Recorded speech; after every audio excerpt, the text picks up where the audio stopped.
Fala galera do Meteoro Brasil, aqui é o novo Meteoro Repórter com uma entrevista necessária nos atuais tempos de pandemia, de epidemia pelo menos, né, das apostas, das bets. A gente está vendo a disseminação isso pelo menos desde o período da pandemia, com a chegada das bets esportivas. Meu nome é Pedro Zambarda, sou jornalista, colaborador aqui do Meteoro Brasil. A gente vai receber uma grande jornalista que eu sou fã do trabalho dela, desde o caso Assange, e eles estão fazendo um novo crowdfunding, a farra do jornalismo das bets, que é a Natália Viana, fundadora da Agência Pública, agência que tem uma das agências pioneiras de financiamento coletivo, de lideranças femininas aqui no jornalismo investigativo. E a gente vai receber a Natália para contar a história dessa nova série de reportagens e também para falar um pouco de jornalismo, falar um pouco dos desafios que a gente tem e outras coisas mais. Vamos então para a nossa vinheta e já vou chamar a nossa convidada. Vamos lá.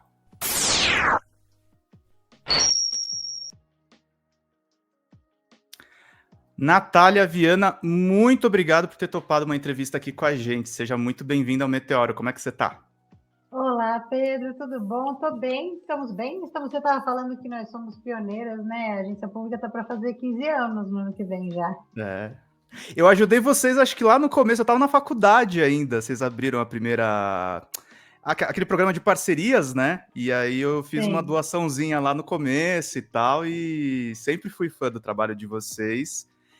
E aí, Natália, eu queria começar já lendo o texto de vocês sobre a farra das bets, queria te ouvir um pouco a respeito disso, que é um tema ultra necessário. Tem alguns colegas nossos que estão meio bravos, né, com o que vocês estão apontando aqui, que é uma obviedade.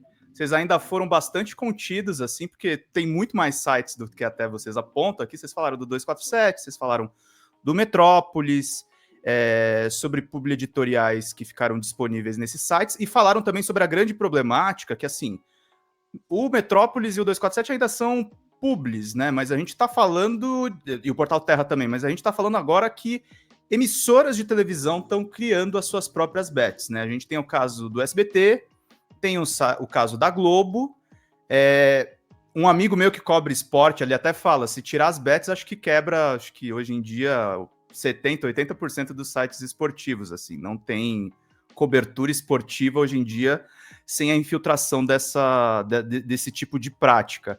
E vocês da Pública, o que vocês estão descobrindo a respeito disso e qual é a campanha agora para essa apuração? Olha, Pedro, acho que eu vou responder primeiro a essa sua provocação. Você usou uma palavra maravilhosa que é infiltrar, né? Esse artigo, na verdade, que eu escrevi essa semana, basicamente apontando que tem sites de jornalismo sérios, que estão criando verticais, ou seja, eles criam uma página específica, é uma página específica com textos que fingem que são reportagens, que fingem que são matérias sérias, que é o caso do que são o branded content ou publi editoriais, que já é uma prática um pouco questionável, porque o leitor que cai naquela página não vai saber que é uma propaganda. Então as matérias são assim, entenda quais são as melhores bets para você apostar, entenda quais são os melhores odds. Ele finge que é jornalismo, e não é só uma propaganda. Quem paga mais, você vai falar, entenda quais são os melhores bets. A que paga mais, né? Não é enfim, não é uma ciência, não é uma investigação que leva a essa conclusão. E aí eu caí no site do 247, eu vi que eles estavam fazendo isso, fiquei um pouco surpresa, porque eu realmente acho uma prática complicada para vários produtos. Para bets é pior, porque as bets, a gente sabe, estão por trás de uma epidemia de saúde pública, né, de vício, e que está comendo uma parte enorme da renda do Bolsa Família, da renda dos jovens. Hoje, essa semana, saiu uma matéria falando que os jovens não estão entrando na faculdade, estão gastando dinheiro. Apuração do UOL, sim. Apuração do UOL, exatamente. O UOL, aliás, que tem muita publicidade bet. E foi uma coisa muito rápida, né? Se você olhar 2 anos atrás, isso não estava tão descarado, não tinha tanta propaganda. O problema disso, ou seja, o problema para o jornalismo é claro, você acaba diminuindo ou detonando a imagem do jornalismo, publicando conteúdo que leva a um produto que é nocivo à sociedade. Então, assim, o jornalismo deve se afastar desse tipo de propaganda. Eu dei um exemplo, imagina se fosse um site de cigarro, assim, uma propaganda de cigarro. Você digita ali na Agência Pública, tem uma página falando assim, que cigarro é mais gostoso, que cigarro te vai se sentir mais poderoso. Isso é um absurdo, são produtos nocivos, a gente precisa ter muito cuidado para não difamar o próprio jornalismo. Mas, além disso, as bets estão sim, se infiltrando em várias áreas econômicas. Então, você falou, o esporte brasileiro, não sei se não é nem só os sites esportivos, o esporte, no geral, ficou totalmente dependente das bets. O que vai acontecer? Se um dia o governo tentar proibir ou aumentar a regulação, essas bets elas vão pressionar todo mundo que está enganchado aí, tá? Virou dependente, aí todo mundo vai fazer pressão. Então, assim, eu acho que uma boa analogia é, por exemplo, aqueles narcoestados. Você fica aliado de um produto econômico que é nocivo para a sociedade e você fica refém dele. Então, eu acho que é esse o alerta que eu quis dar nesse anúncio. Desculpa, esse é o alerta que eu quis dar nesse artigo. E aí, alguns dos sites mencionados ficaram muito bravos, começaram a nos atacar, começaram a falar que a agência pública é vendida para os Estados Unidos, que tem a ver com o ataque de Trump. Sendo que vocês publicam, inclusive, a transparência, né? Quem financia, vocês elencam todas as fundações, ninguém teve que investigar nenhum portal de transparência para saber disso, né? Exatamente, tem uma página Quem Somos, quem quiser saber, mas uma parte fundamental, e você falou da nossa campanha, eu vou falar disso, uma parte fundamental da receita da pública vem das doações do público, porque a gente propõe investigações que a gente quer fazer, e aí o público faz aportes e a gente chega em uma determinada meta. Então, a gente está com uma meta de R$100 mil para investigar as bets. Com esse dinheiro, o que a gente vai fazer? A gente vai pegar a nossa equipe e vai dedicar os nossos jornalistas durante um ano, não é full time, mas é boa parte do tempo deles durante um ano para fazer uma investigação aprofundada, principalmente sobre essas relações das bets. Então, assim, as relações com outras empresas, como é que opera o lobby em Brasília, e principalmente uma coisa que muito nos interessa é a relação dessas empresas com o crime. Porque como a economia das bets é muito pouco transparente, a gente não sabe se está sendo usado, principalmente as bets internacionais, né? Ficam todos em paraísos fiscais, a gente não sabe se está sendo usado para lavar dinheiro, a gente não sabe se está sendo usado para lavar dinheiro de que tipo de crime. Se você fala com o policial federal, e eu já falei com vários recentemente, eles estão horrorizados com a atuação e com o crescimento das bets. É um dinheiro que ninguém sabe, ninguém consegue verificar se o jogo foi feito, se o jogo não foi feito, e mobiliza, enfim, bilhões de reais já, né? E mobiliza bilhões de reais. Eu estive em Brasília há algumas semanas e o que se fala, eu falo até de deputado progressista, tá, Natália? Não tô nem falando de um bolsonarista ou de um cara de direita mesmo. Ninguém fala em proibição das bets. Eles falam só em taxação, em tributação, em dar mais divisas para a sociedade, mas assim, tá ficando uma coisa perigosa e tá se criando uma confusão. Até falar uma coisa, não tô falando mal dos colegas, não. Eu gosto muito da revista Piauí, mas a Piauí também fez uma confusão que o Lula fez, um monte de gente faz, que é, por exemplo, confundir apostas e bets com jogos digitais, que não tem nada a ver uma coisa com a outra. Existem mecanismos dentro dos jogos digitais que você pode dizer, porra, isso é quase uma bet. Mas são coisas diferentes. Eu acho que tá muito mal comunicado, tá muito mal apurado isso. Não tem uma explicação pra galera. Eles falam, o problema do joguinho online. Mas não é joguinho online, gente. Tem jogo online desde sempre na internet. Mas isso aí é outro negócio. Você tem toda a razão. E também, recentemente, saiu uma pesquisa que boa parte, acho que até a maioria das pessoas que estão jogando em bet, elas consideram isso um investimento. Porque está sendo vendido para elas como se fosse um investimento. O que é um absurdo, né? Sim. Você vê uma mistura enorme de conceitos. E, de fato, o jornalismo, ao invés de ajudar a separar esses conceitos, falar que jogo online, joguinho que a gente joga não tem nada a ver com você apostar. A bet tem a ver com o jogo do bicho, assim, é essa a relação. É jogo do bicho, mais jogo do bicho do que loteria, né? Porque loteria, pelo menos, é bem regradinha, o dinheiro vai para o governo e tal. Mas eu falei da campanha e eu queria só concluir. A gente já recebeu, ao longo dessa campanha, centenas de documentos secretos relacionados às bets que a gente... Estamos aí com vazamento de documentos secretos que a gente vai analisar. Então, o ponto de partida vai ser esse. A gente vai deixar os nossos repórteres aí ao longo de um ano para fazer uma investigação bem aprofundada. E para doar, para ajudar a gente a investigar as bets, porque a gente não vai fazer jamais propaganda de bet, imagino que o Meteoro jamais fará também. Para doar é para fazer um pix para o contato@apublica.org. Quando a gente publicar essa investigação, eu volto aqui no Meteoro para contar as Boa. nossas revelações, prometo. Tá certo, então. Compromisso firmado, então. Natália, eu conheço muitas matérias da Pública, conheço o seu trabalho, no caso Assange, que inclusive foi liberto agora, supondo que uma pessoa vai cair nesse vídeo aqui, não conhece tanto o trabalho da Pública, ou só conhece uma reportagem ou outra, quais foram as grandes investigações que a agência fez nesses... Vocês vão completar 15 anos agora, né? No ano que vem. No ano que vem já. Desses quase 15 anos, o que você destacaria, assim, as principais investigações que vocês fizeram? Nossa, são 15 anos, são muitas investigações. Né? Eu vou destacar 5 que vem assim na minha cabeça. Nós investigamos, acho que uma das mais famosas, das que ficaram mais conhecidas, foi a nossa investigação do Samuel Klein. O Samuel Klein, foi o fundador das Casas Bahia.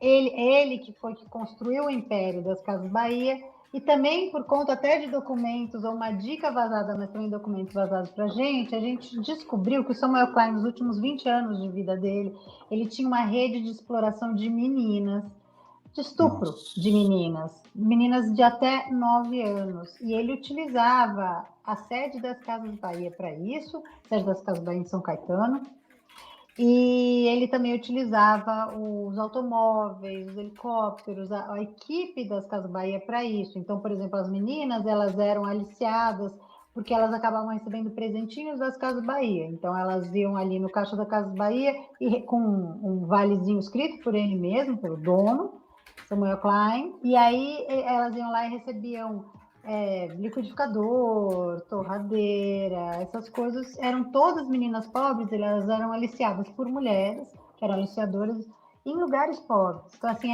para nós, a gente ficou 6 meses, acho que mais de 6 meses, nessa primeira investigação, e continuamos com ela. No ano passado, a gente lançou, nesse ano, na verdade, a gente lançou um podcast, que é o podcast que chama Caso K, que conta essa história, eu recomendo para todo mundo, e essa história é um dos maiores escândalos empresariais da história do Brasil. Ele é pior do que o caso Epstein, lá nos Estados Unidos, porque o nível de exploração e a desigualdade, ou seja, a exploração de meninas pobres, é muito grave, ao longo de 20 anos, com muita gente colaborando com esse esquema. E uma das grandes frustrações, a gente fala disso no podcast, recomendo, de novo, eu odeio só fazer crítica de jornalismo, acho que o jornalismo tem uma função relevante na defesa da democracia, mas às vezes dá grandes mancadas. Essa foi uma delas, porque essa história, ela não chegou às manchetes dos jornais, ela não chegou... Porque a Casas Bahia é anunciante.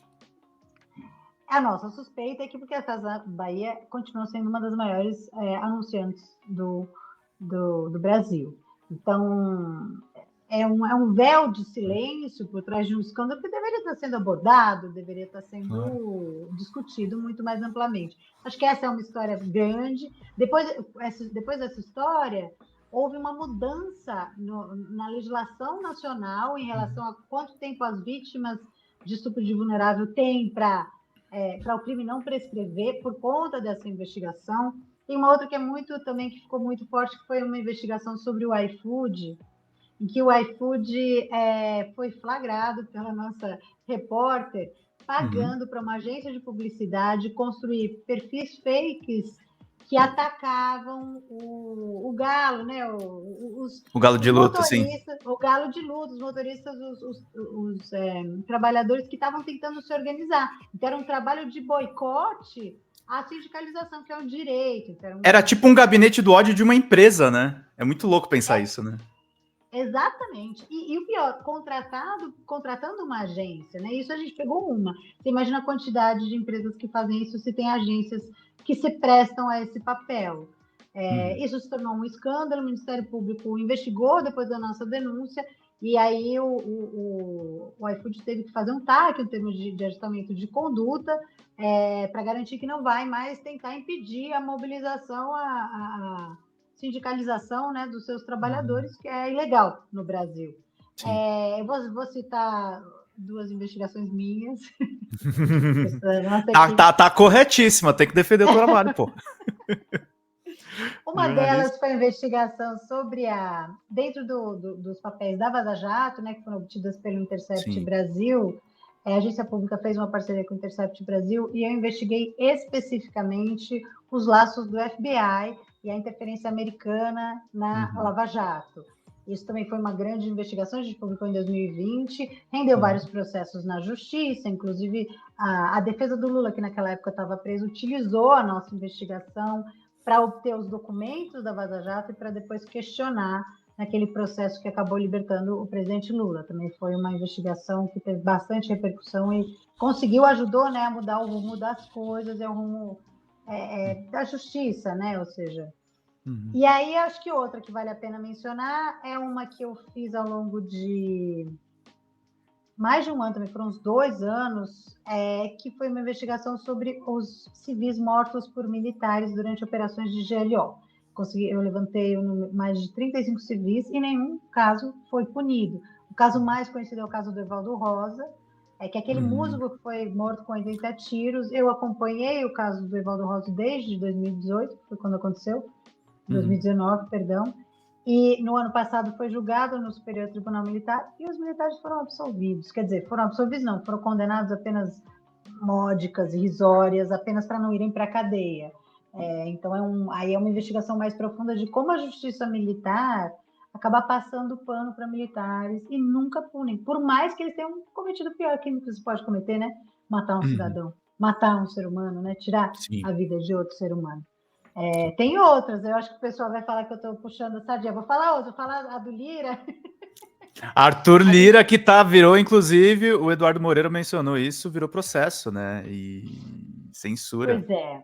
O Arthur Lira, a gente tem uma série, né? A gente tem uma grande repórter, Alice Maciel, que fez uma série de reportagens sobre o Lira, sobre abusos e crimes que ele cometeu nas suas relações, né? São vários. Mas teve uma assim, específico que conta um caso. Eu não posso falar muito porque nós estamos no caso censuradas, mas eu posso dizer que é um caso de violência doméstica, só posso dizer isso. E o Lira ficou tão revoltado, tão irritado com a reportagem que ele pediu na justiça a censura da pública. Fomos censuradas na segunda instância, quando ele recorreu, porque o primeiro juiz falou que a reportagem era realmente muito sólida, com base em muitos documentos, muitos depoimentos. Mas aí ele recorreu para uma instância superior, acabou caindo no Supremo, no STF. O STF, no momento, manteve a censura. Então, a pública está mais de um ano censurada. E a nossa censura é a seguinte: a gente não pode, a gente teve que retirar a matéria dela, a gente também não pode falar sobre o conteúdo dela. Então, eu não posso falar nada, infelizmente. Agora, o STF manda, é injusto, a gente protesta, mas a gente cumpre. Exato. Ninguém aqui é golpista, né, gente? Importante dizer. Ninguém aqui é golpista. Isso é relevantíssimo. Uma coisa também que chama atenção no trabalho da Pública, Natália, no seu trabalho especificamente, e é uma pauta que acho que todo mundo deveria cobrir, e por muito tempo acho que o jornalismo também foi meio cúmplice disso, e não exatamente por conta de ser anunciante, a gente deixou passar essa questão, às vezes porque a gente estava debatendo o nosso modelo de negócios, a gente estava pensando em como se financiar, a questão das Big Techs, e eu queria ouvir tua avaliação, porque eu sou uma opinião, inclusive, divergente aqui dentro do Meteoro, que é o seguinte: eu entendo a queda do artigo 19 do Marco Civil da Internet, mas eu não acho que é a melhor solução. Eu acho que a melhor solução passou um tempo atrás, quando a gente tinha um PL que podia regular as Big Techs, e a esquerda chamou de PL da Globo, que eu achei um equívoco do tamanho de um meteoro, para usar uma metáfora precisa. Pois é. Que esquerda é essa, né? Eu não entendo o que é. Ela se prende muito nos símbolos, né? Ela não vai para a materialidade. Sim, a Globo ia se beneficiar do PL, mas e daí? Era a imprensa inteira. Na verdade, eu conheço muito o PL, tá? Eu investiguei muito, e na época, inclusive, eu era presidente da Associação de Jornalismo Digital, e a gente atuou em relação a esse PL. Então, eu conheço muito o caso, conheço tudo, conheço todos os lados.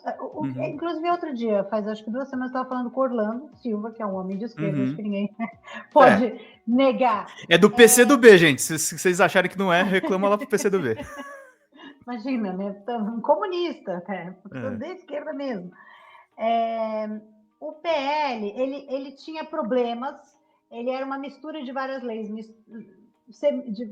em uma, mas ele tinha tido tempo suficiente para negociações e para acordos. Então, houve um processo interessante no jornalismo. Pra você ter uma ideia, a FENAGE é a federação de todos os sindicatos de jornalistas, que são oposição, mais oposição que pode existir com a Globo e com os patrões, né? Ou seja, a NJ, que é a Associação Nacional de Jornais, e a FENAGE são adversários. Só que eles sentaram na mesa e entraram em acordo, que era bom para o jornalismo brasileiro, que as Big Tech pagassem, assim como já pagam em outros lugares. Já tiveram que pagar na Austrália, já tiveram que pagar no Canadá. Outras leis em outros países grandes que conseguem exercer pressão sobre a Big Tech, semelhantes tinham sido aprovadas, né? E aí alguns sites começaram a falar que ia ser só a Globo que ia se beneficiar. Não é verdade, porque estudamos no Canadá, tanto no Canadá quanto na Austrália, sites menores também se beneficiaram, sites locais, sites nativos, etc, etc. Então, na verdade, acabou essa narrativa que a esquerda então acabou sendo, digamos, instrumentalizada pelas Big Tech. Agora, eu adoro que você quer falar sobre isso. Eu concordo com você, acho que caímos como um patinho. O meu livro do Wikileaks, você estava falando do meu trabalho com o Wikileaks, a Pública foi fundada no meio da minha colaboração com o Wikileaks, a Pública continua sendo colaboradora do Wikileaks. E para fazer um disclosure, tá? Eu era assessor do Comitê Gestor da Internet quando o Marco Civil foi aprovado. Então eu conheço essa lei de cabo a rabo. Na hora que eu vi os caras fazendo isso, eu falei, não, eles vão mexer com um negócio que não tem nada a ver. Mas olha, a gente pode... podemos discutir a lei do Marco Civil. A lei, o artigo 19, que é inspirado na Section 230, não cabe mais na internet. Realmente não cabe mais. Por quê? E aí isso é uma defesa que eu faço. Ele precisa ser modificado. Ele foi modificado, inclusive, nos Estados Unidos. Entendi. Brasil não foi modificado. Nos Estados Unidos, a Corte Suprema determinou que a Section 230, que é um artigo que diz que as plataformas não podem ser responsabilizadas pelos conteúdos postados pelos seus usuários. Isso foi para a Corte Suprema algumas vezes. Eles determinaram que podem ser em caso de terrorismo e podem ser, acho que, em caso de violações a crianças. Isso é a Corte deles mesmo. No nosso, o que diz no nosso artigo 19 é que as plataformas não podem ser responsabilizadas e ponto. E aí o que o Supremo fez agora é determinar alguns casos em que elas podem ser responsabilizadas. E isso é importante. Isso é importante porque naquela época do Marco Civil da Internet, nós tínhamos uma visão muito otimista. Neutra, né? Que a internet seria neutra, que todo mundo ia poder falar igual, que todas as empresas teriam o mesmo tamanho para crescer. E naquela época, de fato, os algoritmos operavam de maneira muito diferente. Quando você tinha uma página no Facebook, ele entregava muito mais das suas postagens para quem te seguia. Desde 2020, mais ou menos, desculpa, desde 2012, mais ou menos, 2012 é quando o Facebook faz seu IPO. Ou seja, o Facebook abre para acionistas. Quando o Facebook abre para acionistas, depois o Twitter faz a mesma coisa, o Google faz a mesma coisa, eles precisam dar cada vez mais lucro. O que eles vão fazendo? Eles vão reduzindo o alcance do algoritmo e vão exigindo dinheiro em troca de pagamento. Você entra numa fase muito mais mercantilista, em que quem tem dinheiro tem alcance. Vou dar um exemplo simples. Todo mundo sabe que o Brasil Paralelo, que é um fenômeno editorial no Brasil, um fenômeno de publicação de vídeo, só conseguiu o tamanho que eles conseguiram porque eles são o maior anunciante do Google. Eles gastaram mais de 1.500.000 em anúncio do Google em um ano. Quem tem dinheiro para fazer isso? Sou eu? É a Pública? Um site independente? Claro que não. É gente que tem muito dinheiro por trás. E aí você tem esses grupos de direita que conseguem expandir muito o seu... Né, Brasil Paralelo. Brasil Paralelo e outros, né? Mas o que acontece é assim, as plataformas elas se tornam muito mais mercantilistas, elas cobram muito mais pelo alcance, e por outro lado, elas também começaram a influenciar muito mais no debate, é muito claro. Então, o debate na rede ele não é neutro. O que acontece é que as plataformas decidem o que pode e o que não pode. E aí a gente volta para o caso dos mamilos, né? Ou seja, o mamilo não pode. Por quê? Porque os americanos são puritanos, porque lá não pode. Aqui no Brasil, você vai no carnaval, tem um monte de mamilo. Só que são plataformas que são regidas desde os Estados Unidos. O que o PL das fake news e agora o Supremo estão tentando fazer é impor regras brasileiras. Você quer operar no nosso território, tem que seguir regras brasileiras. No Brasil, é muito importante você respeitar o Estado democrático de direito. Uma lei recente, mas que garante que você não pode propagar discurso golpista. É uma das coisas que eles decidiram. Então, é isso, assim, não é ideal, concordo com você. Inclusive, quando eu fui falar com o Orlando Silva, que era o relator da lei, ele falou, eu só lamento que a gente tenha que ter uma decisão do STF. Só lamento. Só que foram as plataformas que não deixaram a gente aprovar o PL das fake news.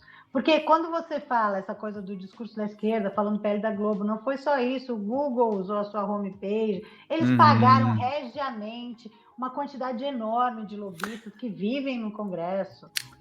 No YouTube a gente não conseguiu falar sobre o tema, né? A gente não conseguiu o mesmo alcance das pessoas que estavam do lado de lá, defendendo o posicionamento do Google. Jura? Vocês sentem que o alcance foi reduzido? Foi reduzido. Se você pega, por exemplo, os principais podcasts, isso eu sei porque eu monitorei, o Flow e todos, eles ficaram com um posicionamento militante, assim, de defesa do Google, e assim, eu não tiro nada da cabeça que isso foi orientado, gente. Pode não ter sido uma orientação com dinheiro, não vou acusar ninguém aqui disso. Mas, claro, tem assuntos que... Eu tava até brincando, eu tava na reunião de pauta agora com o Meteoro e falei, não, vamos falar do Monark de novo, porque tem os assuntos que são trending e estão pegando view. E você pensa, nessa discussão, o que vai pegar mais, Natália? Uma live do Orlando criticando o posicionamento do Google ou as pessoas reforçando o posicionamento do Google? É claro que foi. Liberdade de expressão, e aí engaja mais, claro. E o que eu acho que nesse debate é importante entender que não existe liberdade de expressão nas redes sociais. Não existe. E tem outra coisa, liberdade de expressão e liberdade de alcance. Quem decide quem alcança, quem tem maior alcance e quem fala o quê, são as plataformas.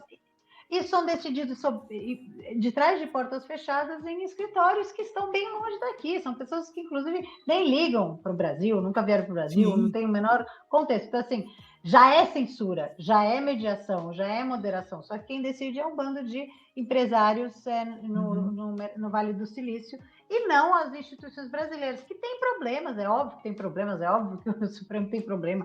Alexandre de Moraes, pelo amor de Deus, né? Os votos dos caras eram ultra complicados, né? Você lia ali, você fala, pô, o vovô não sabe o que ele tá falando. Não, é óbvio, mas assim, a gente está confiando em instituições brasileiras que a gente pode criticar, que a gente pode, enfim, demandar, pessoas que a gente elege, a gente pode tirar no próximo mandato, né? São instituições democráticas e não um bando de empresários no Vale do Silício. Mas isso que você falou da redução do alcance, eu acho muito importante. Teve uma outra coisa que o Google fez, que é parecida até com essa coisa que eu estava te falando do iFood.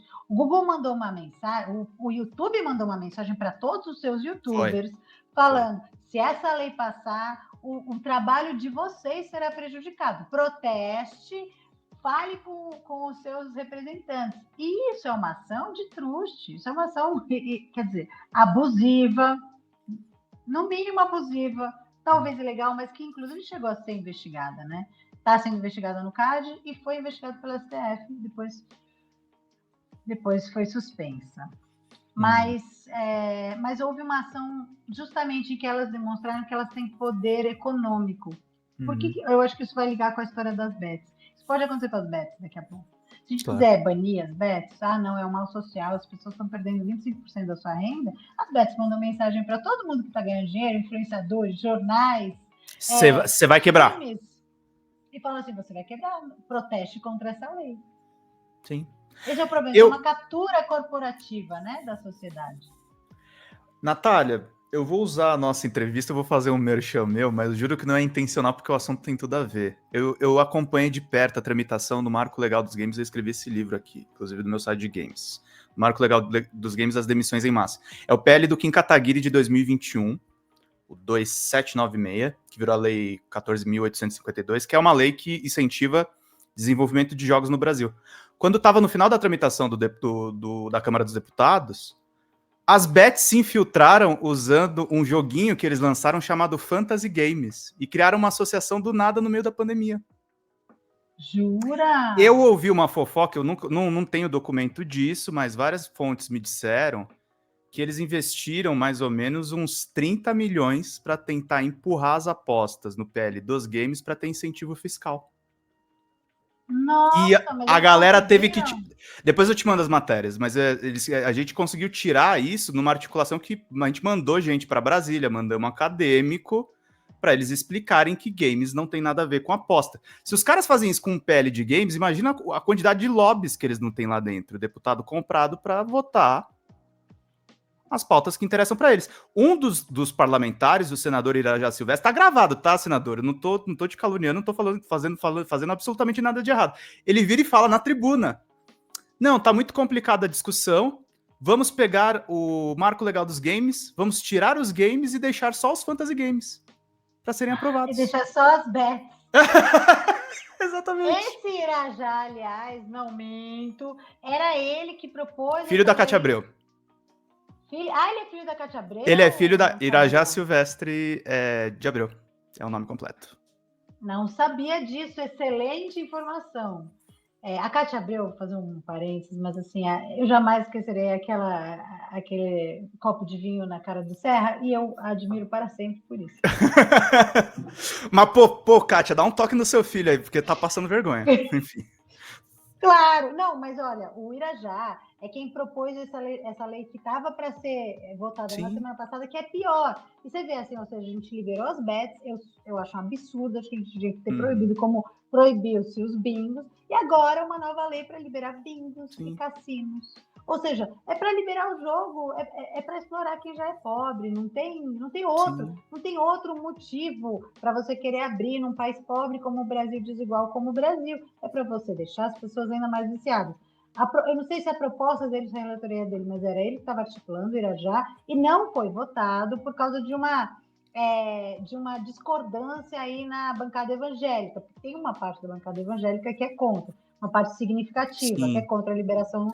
Que ajudou nesse marco legal dos games que eu falei para você. Foi uma aliança assim meio doida. Era o marco do Kim, aí a gente articulou com os evangélicos e a esquerda. Foi desse jeito que a gente tirou as bets da tramitação, senão não ia... Então, mas aí, de novo, eu acho que a esquerda entende isso, quem está no Congresso entende isso, mas assim, quem é mais radical, de esquerda, fica falando para ele da Globo, a política é assim, você costura adversários e você costura aliados em determinados momentos. Na proibição das bets, os evangélicos são aliados. A maior parte deles mesmos tem uma dissidência ali. São aliados, são forças de interesse do Brasil. Você se alia a eles em uns lugares em outros você é inimigo mortal, que é o caso, por exemplo, da liberação do aborto. Isso eu estou falando eu, pessoalmente, sou absolutamente a favor. Mas é isso que é democracia, entendeu? E a gente precisa voltar a entender o que é democracia, porque o que acontece é que enquanto a gente não entende o que é democracia, enquanto a gente cai nessa dicotomia, é muito fácil a gente ser manipulado. É o que aconteceu aqui com essa narrativa de que quem ia se beneficiar é a Globo, que foi impulsionada pelo Google. Eu posso dizer, eu tenho a prova, eu tenho aqui o artigo que eles falam. Essa narrativa foi impulsionada pelo Google, tá? Eu tenho a nota em que eles publicaram, era uma nota assinada pelo Google, Meta, Mercado Livre e Twitter, dizendo que ia beneficiar a grande imprensa. Como se eles se importassem. Como se eles se importassem. Eles ganham dinheiro com a imprensa, né? Essa que é a questão. Eles usam o nosso trabalho. É isso que precisa ficar claro para as pessoas. Por isso que é importante. A gente fala aqui de crowdfunding, aí o pessoal vira e fala, pô, vocês jornalistas só pedem dinheiro. Mas, gente, se vocês não financiarem, se vocês acharem que a gente só vai ganhar por visualização, a gente não vai conseguir informar vocês. Não é nem questão da gente, né? Essa que é a questão. E aí eu acho que vale a pena a gente voltar a falar um pouquinho do porquê a pública está fazendo essa campanha, e eu vou explicar um pouquinho como é que funciona o jornalismo investigativo. Como eu falei, por exemplo, a gente recebeu uma doação de centenas de documentos. Isso a gente precisa analisar, são documentos que se referem a específicas empresas de bet, a gente precisa parar e analisar, ler esses documentos. Não adianta você pedir para a inteligência artificial dar uma lida, porque a inteligência artificial não vai ter o discernimento, a inteligência que a gente vai ter. A gente precisa separar pessoas, precisa ler todos os documentos, pegar as pistas e ir atrás das pessoas que podem saber mais sobre isso, e atrás das instituições de investigações que já aconteceram no Ministério Público, de policiais que já investigaram, de vítimas. O que acontece é que demora muito tempo. Eu estou investigando as Big Tech já faz um tempo, um especial que a gente deve lançar nos próximos meses, e faz meses que eu estou cultivando fontes internas. Isso demora muito tempo.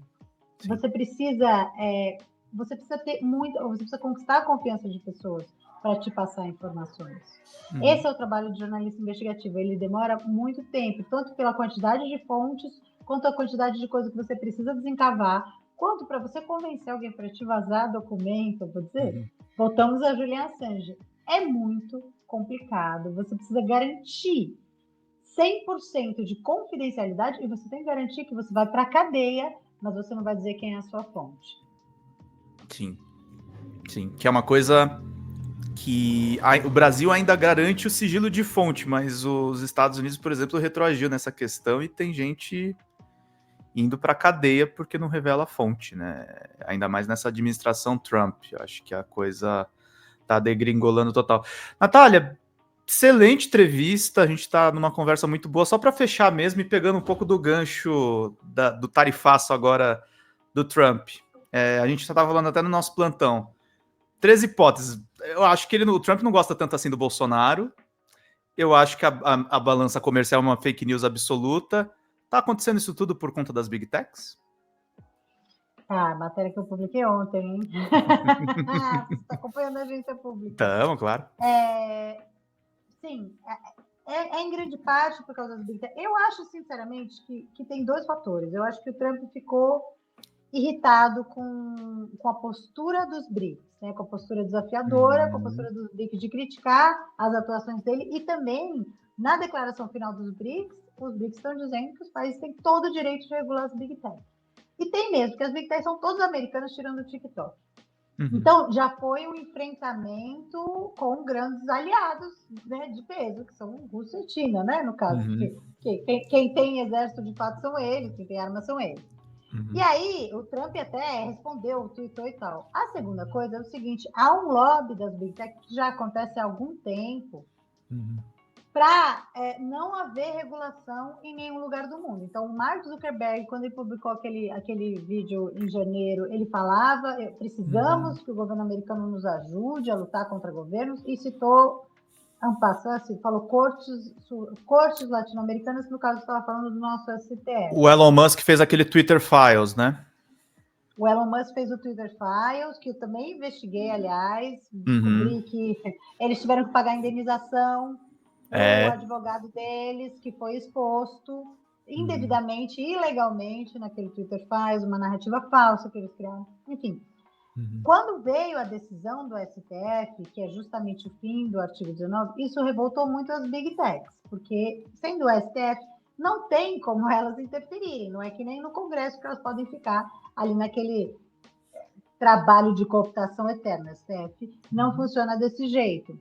Então, elas apelaram para o Trump, ela já havia apelado para o Trump há algum tempo, e eu obtive um documento que eu publiquei na agência pública ontem, um documento de um grupo de lobby financiado, os membros são a Amazon, Google, Facebook, etc., lá em Washington, que fez um relatório e mandou para esse representante comercial, dizendo tudo que eles acham que são entraves no Brasil e que o governo americano precisaria ficar de olho, combater, etc. Entre eles, qualquer regulação, obviamente, de Big Tech, mas até a taxa das blusinhas. Tem um monte de reclamação ali. Então, agora o Trump ordenou uma investigação do Brasil, ou seja, uma investigação de como o Brasil está sendo injusto com as suas empresas digitais. Você tem ali um mapa, você tem ali um guia. O que é para investigar? Para investigar isso. Falaram também da suspensão do Twitter, falaram de taxação de Big Tech, ou seja, eles esse lobby deles ali deu direitinho o mapa da mina para o governo Trump ir lá e investigar o Brasil. Agora, eles são muito poderosos economicamente, eles vão usar todas as medidas de pressão que eles puderem, até que alguma coisa aconteça que também a gente não sabe. Você tem razão. O Trump gosta tanto assim do Bolsonaro? Não sei. A hora que o Bolsonaro for para a cadeia, difícil ele continuar com isso. Agora, por outro lado, aí tem uma outra questão. O Trump pode muito mais fazer pressão contra o Brasil, porque, embora a balança comercial seja positiva, o Brasil é uma parte muito pequena da economia com os Estados Unidos. Obviamente, o Canadá é muito mais relevante, o México é muito mais relevante, a China. Então, ele pode, sim, manter essa pressão por um tempo. E aí a gente não sabe o que vai acontecer, porque o Brasil, diferentemente de outros países, não vão pagar jatinho, né? Não vão dar um jatinho de presente para o Trump, que é o que alguns fizeram. E não vai negociar, eu acredito, né? Não vai pegar e... Porque o Trump, não tem tanta margem para isso, né? Não acho que não tem tanta margem. Acho que o que ele fez com o Brasil é uma interferência muito clara na nossa soberania. Você não pode dizer para um governo, que é o executivo, mande o seu Supremo parar de investigar. Isso não existe. Mande o seu juiz, né? Eles foram para cima de um juiz só, né? É muito louco isso. E assim, o governo não tem esse poder, assim, não só ele está interferindo no nosso país, mas ele quer que o nosso governo interfira na nossa justiça, assim, é absolutamente surreal. Então, assim, de fato, a justificativa dele faz com que o Brasil não pode fazer muita coisa mesmo. E o Steve Bannon ainda fala assim, é só vocês pararem de investigar o Bolsonaro que param, mas isso é surreal, assim, não existe isso. Se o governo Lula ligar para falar assim, Xandão, suspende a investigação, o que vai acontecer? O Brasil vai entrar em polvorosa. Boa noite, presidente. Só isso. Não existe isso. A justiça é independente, gente. Enfim. Então, eu acho que vai ser difícil. Esse impasse eu não sei como é que vai lidar. Mas, como vai se dar? Mas tem uma coisa que eu acho que vale a pena a gente reforçar, que todas as tarifas anunciadas pelo Trump, nenhuma delas entrou em vigor ainda. Foi tudo no gogó. Elas vão entrar em vigor, teoricamente, em agosto, mas ele já protelou isso. Então, também, a gente não sabe o que vai acontecer. Pode ser que na hora de entrar em vigor, ele suspenda de novo. Cada vez mais as pessoas acreditam menos na palavra do Trump, né? E esse é o momento que a gente não sabe se pode ser um blefe ou se é um momento realmente perigoso, né? Porque aí, de repente, alguma coisa pode entrar para valer. Natália, última pergunta. Tem alguma coisa que eu não perguntei que você gostaria de acrescentar? Eu acho que eu vou falar justamente, voltando ao tema das Big Techs e das bets, a primeira coisa que eu queria lembrar de novo, se vocês puderem nos ajudar com Pix de qualquer valor, 10, 5 reais, 20 reais, o nosso Pix é contato@apublica.org. Mas eu acho que tem uma Vai estar na descrição do vídeo, tá, gente? Tô avisando a Sofia aqui agora. Maravilha, obrigada. contato@apublica.org. Um dos setores que está ganhando mais dinheiro com as bets é justamente as Big Tech, tá? Os anúncios de bets, eles estão rodando pelo Google Ads, eles estão rodando nas plataformas de internet, estão rodando no Facebook, eles estão rodando no Instagram. Então, regular ou proibir esse tipo de anúncio no Brasil também levaria a uma redução de verba que vai para as Big Tech. O que acontece? Você tem a união de duas grandes indústrias que são altamente viciantes e que estão ajudando a termos uma grande epidemia de saúde mental, não só no Brasil, mas no mundo. Então, eu acho muito importante a gente pensar que quando a gente está falando de bets, a gente também está falando de uma grana pesada que está indo para as Big Techs. Tem um dado que o IDEC me passou, o Instituto de Defesa do Consumidor, que outra coisa, 70% dos golpes que acontecem, dos golpes, que a gente cai em golpe do Pix, golpe aquilo, passam pelas Big Tech. Então, assim, as Big Tech não são só também, a gente não está só falando de, eu quero ser livre para falar o que quiser, eu quero ser livre para ser homofóbico, eu quero ser livre para dizer que as pessoas têm que morrer, ou enfim, ser o que quiser. Não é isso. As Big Tech estão lucrando com atividades ilegais. E como elas não são responsabilizadas, como a gente falou, por causa do artigo 19, elas podem continuar lucrando, elas não são responsabilizadas. Então, se tem uma pessoa que ela sabe que está aplicando golpes via anúncio no Facebook, elas não têm nenhuma responsabilidade. Esse é o problema. Esse é o problema. E acrescentando só a informação que você está falando, como entra pelo Google Ads, às vezes sites que não contrataram bets, mas que têm os Google Ads, eles vão acabar propagando bets da mesma forma. Exatamente. Você tem que ficar diligente para ver se está... E como é que você vai saber se o anúncio ele sai cada vez para uma pessoa? Exato. É complicadíssimo isso, gente. A gente está falando de... É um mecanismo sofisticado de divulgação, não é simples assim, não é um ou outro, é um problema sistemático. Natália, muito obrigado pela sua presença. Bom trabalho aí para todo mundo da Pública. Se cuida, viu? Tá me ouvindo? Alô, alô? Deu uma caída, agora voltou. Deu uma caída, voltou agora? Oi, tá me ouvindo? Voltou. Falei, Natália, obrigado pelo seu trabalho. Bom trabalho aí a todos da Pública, viu? Se cuida. Tchau, tchau. Obrigada a você, Pedro. Tchau, tchau. É isso, gente. Meteoro Repórter, acho que teve um delayzinho no finalzinho, mas acho que a gente conseguiu transmitir numa boa. Vamos para os créditos finais.